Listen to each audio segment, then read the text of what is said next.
They met in secret in a high tower hidden deep in a forest. It was an ornate folly of a long-dead lord. The meeting-room at the top was circular and had a white marble floor. Arched windows gave a resplendent view over the forest canopy, but the lack of glass made it draughty. Count Vladovich fidgeted under his white robe. He was used to the feel of coarse wool and armour rather than the touch of silk, but their leader had insisted they do this right. And that included suitable attire for conspirators.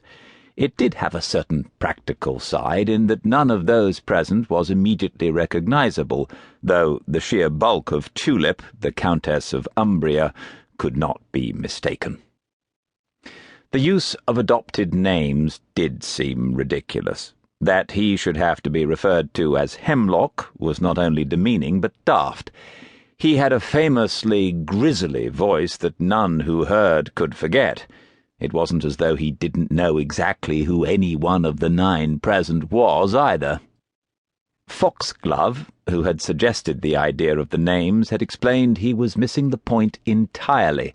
The robes, the names, the secret meetings were used so what they plotted was plausibly deniable, a term that once explained seemed equally absurd since, in the Count's experience, a conspiracy that was plausibly deniable would become eagerly admitted upon the threatened use of a hot poker. Nevertheless, there they were, shivering in the flimsiest of white silk, waiting for the last of their number to arrive. Petunia and Marigold were discussing a point of order when there was a strong buffeting and heads turned to the steeple dome. There was a crash and several tiles slid past a window. Curses could be heard and more crashes before Black Orchid made her entrance. Unlike the rest, Black Orchid's robes were sable. And, unlike the rest, the Count had no idea who Black Orchid was, beyond the fact that she was the leader of this conspiracy and was not to be trifled with in the slightest.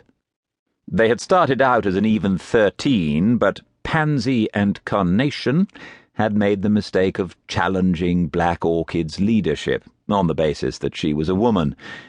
Bits of them were still unaccounted for, though there was little doubt that the parts that had been found belonged to the pair. "I see I'm the last to arrive," said Black Orchid from under her hood.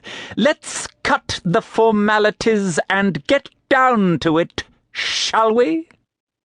There was a sibilant hiss to Black Orchid's voice, and the Count found the accent hard to place. Feet shuffled, but there was no response. The Count was happy for the hoods that hid their faces.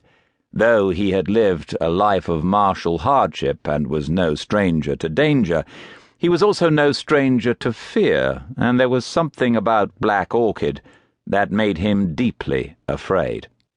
When he addressed his men before battle, he could hide his fear, but he was not sure he could have hidden the terror he felt when Black Orchid was addressing them. "How goes the search?" asked Black Orchid. This was the first question Black Orchid always asked, and the Count dreaded it. Years ago she had given them the prophecy and sent them out to search for the hero.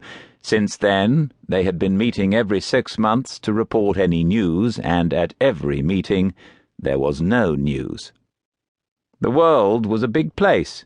Finding one particular child in all the villages, towns, and cities across a dozen lands was no mean feat. True, there had been candidates, but none had turned out to be the hero Black Orchid had revealed to them. The hero who would throw off the yoke of the merchant classes and return the aristocracy to its rightful position. Too long had they lived under the burden of loans and interest rates. Darkness was coming, and the hero would lead them in the final battle against the Dark Lord.